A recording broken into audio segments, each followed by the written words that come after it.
And after this, I'm pretty sure there's like a million ways to win this position. And he goes knight takes d6. Knight takes d6 is by far the most vicious way to win the position. Because if I take, he's gonna play queen e5 and rook c8. And I mean, I am just busted. So I take here, all right? Now I'm up a knight, but I mean, I can't move any of my pieces. Fabi plays rook here, check, and I go rook f6. Now, he has 2 pawns. He has 1, 2, 3, 4, 5, 6, 7 pawns. I have 5.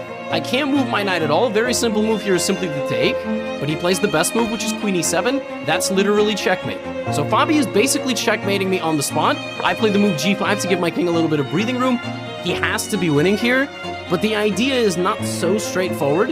It's like queen f8 and then queen h8, so you check me and then you go here. It's kind of a, I mean, it makes sense, and then you try to make space for your rook. It's a quiet move, but he goes check, and then here he's just like, yo, let me just take this. Like, I have to be winning. But notice how it goes from having an M. The evaluation has like plus 14 to only plus...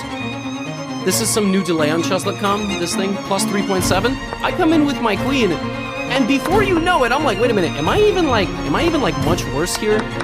And here I'm like, I don't even think I'm losing. So from 40 seconds down and literally made it, I'm only a pawn down in an endgame, and I'm about to walk with my king, and that's exactly what happens. So suddenly I can feel that Fabi is panicking.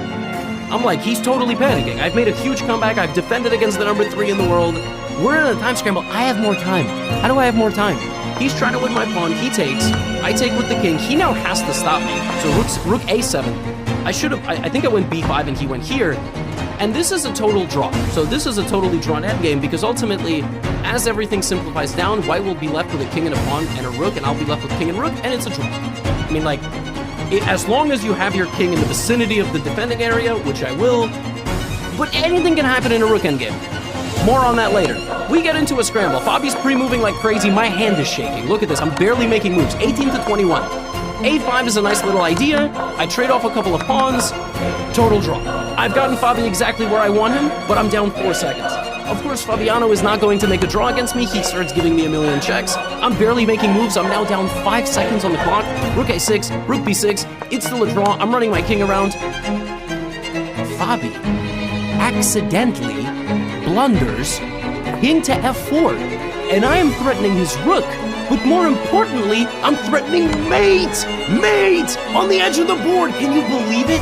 He basically just realized, like, he has to beat me on the clock here. He has no other choice.